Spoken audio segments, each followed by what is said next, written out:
Welcome to Echo No More, clear, credible, court-ready documentation in high-conflict parenting. No hype, no legal jargon, no drama. I'm Dr. James. If you're new here, I'm really glad you found this space.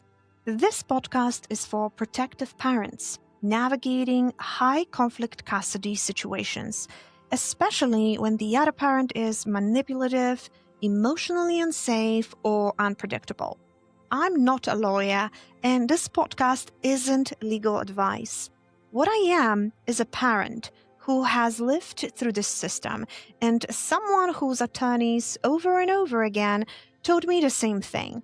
Your documentation is excellent. They told me it made their job easier. They told me it protected my credibility. And they told me it changed how my case was received. That's why I'm sharing this. Not to teach you how to fight, but how to document calmly, clearly, and in a way courts actually understand.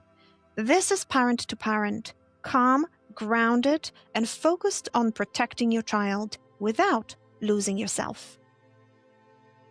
If you've been documenting for any length of time, you've probably reached the point where the volume alone feels overwhelming. Pages of logs, dates and times, details layered on details. At some point, many parents quietly ask themselves, is anyone actually going to read all of this? That question is more perceptive than you might realize. Because the honest answer is no. Courts do not read documentation the way parents write it. They don't start at the beginning and move line by line. They don't absorb nuance through repetition. They don't have the emotional context you do. They skim, they scan, they look for shape. This is where summaries come in and why they matter more than logs. Logs are raw material, raw data. Summaries create meaning. Logs capture events as they happen. Summaries translate those events into something usable. Courts need the translation. Here's something my attorneys said very plainly to me. Judges don't want the diary. They want the outline. That sentence changed everything for me because it made it clear that logs and summaries serve very different purposes. Logs answer, what happened and when? Summaries answer, what does this add up to? Courts are decision-making environments. They don't need every brushstroke. They need the picture. Without summaries, even strong documentation can disappear under its own weight. Judges have limited time. GALs manage multiple cases. Evaluators are scanning for themes. Summaries respect their bandwidth. And when you respect their bandwidth, they're more likely to engage. Another important truth is this. Summaries protect your credibility. When you provide only logs, you force the reader to interpret patterns themselves. Some will, some won't. When you provide a clear, restrained summary, you guide attention without arguing. That's not manipulation, that's clarity. And honestly, many parents resist summaries at first because emotionally the logs feel safer. The logs feel objective, the logs feel complete. Parents think, if I include everything, nobody can say I left anything out.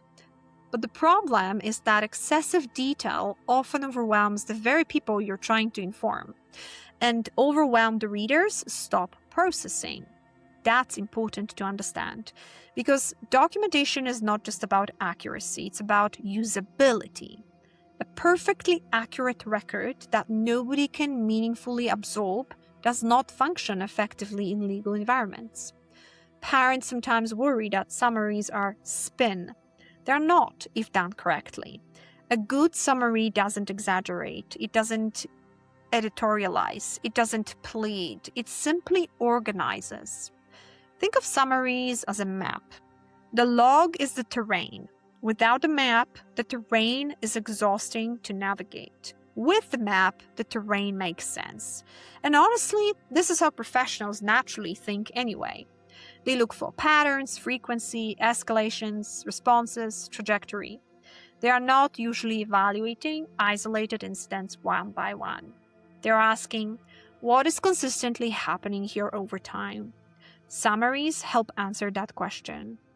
Another reason summaries matter is emotional containment. When parents stay in logging mode indefinitely, they stay in the moment emotionally. Every incident stays emotionally alive. Every detail remains activated. Summaries allow closure. You step out of the day-to-day and say, this is what this period looked like. That shift is regulating. It gives your nervous system a break. And regulated parents write better documentation. That matters more than people realize. Because documentation written in chronic activation often becomes repetitive, overly detailed, emotionally loaded, and hard to follow. Summaries naturally create distance, and distance improves clarity. There's also a strategic benefit. Summaries allow you to change levels. Instead of presenting hundreds of entries, you present a 30-day snapshot, a 90-day arc, a clear trend. That level shifting is exactly how courts think. They don't live in the details, they live in the trajectory. And trajectory is often what drives decision-making. Not whether one isolated event happened exactly the way someone remembers it, but whether a stable, observable pattern exists over time. Another thing parents don't realize is that summaries age better than logs. A log entry from a year ago may feel distant and fragmented. A summary from that same period still makes sense. It preserves meaning. This is especially important if your case stretches over time, which many do. Because legal systems move slowly, very slowly. Parents are living in the case daily. Courts are viewing snapshots months later.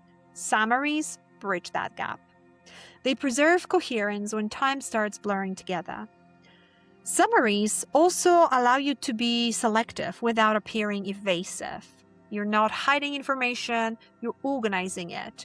Courts understand that. In fact, they expect it. And honestly, organization itself communicates something important psychologically.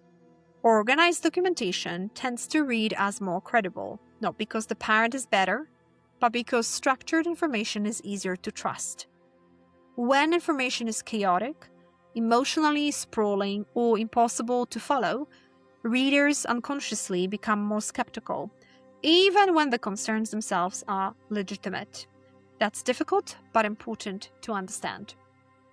One of the quiet benefits of summaries is that they reduce the urge to over-document. When you know you'll be summarizing later, you don't feel as much pressure to capture everything perfectly in the moment. You trust the process. That trust shows up in your tone. And tone matters. Because many parents begin documenting from a place of panic. They fear forgetting details, they fear not being believed, they fear losing information forever. So they record everything. Every text, every irritation, every interaction, every emotional reaction. And over time, documentation can quietly become a form of hypervigilance. Summaries interrupt that cycle. They force prioritization. They force perspective. They ask, what actually mattered here? That question is very powerful. Another misconception parents have is that summaries replace logs. They don't. Logs support summaries. Summaries point to logs. Together, they form a system. Logs without summaries are noise. Summaries without logs are unsupported. But when used together, they are powerful. Because now the court can understand the pattern quickly and then verify the underlying support if necessary. That combination creates both efficiency and credibility. I also want to address the fear that parents carry. What if my summary leaves something out? That's okay. Summaries are not transcripts, they are representations. If something truly matters, it will appear again, either in another summary or in the supporting logs. You're not erasing truth by summarizing, you're highlighting it. And honestly, trying to include everything equally often weakens documentation, because not all details carry equal weight. Part of becoming effective at documentation is learning discernment, learning what reflects pattern, child impact, repeated concern, escalation, functional change. Those are the things summaries elevate. Another thing that changes when parents begin summarizing well is their own thinking. They stop seeing isolated emotional moments. They start seeing systems. They begin recognizing cycles, triggers, improvements, repetitions, timing patterns. That shift is incredibly important because summaries don't just organize information for courts, they organize reality for the parent too. And often, clarity reduces panic. Finally, I want to say this clearly. Summaries are where your documentation becomes court ready. Logs are for you, summaries are for the system. When parents shift their focus from logging to summarizing, something changes. They stop reacting, they start strategizing. They stop drowning in detail. They start seeing clearly. And clarity changes the emotional experience of documenting. It stops feeling like frantic evidence collection and it starts feeling intentional, structured, grounded, usable. That's when documentation stops feeling like survival and starts feeling like agency. Before we close, I want to remind you of something important.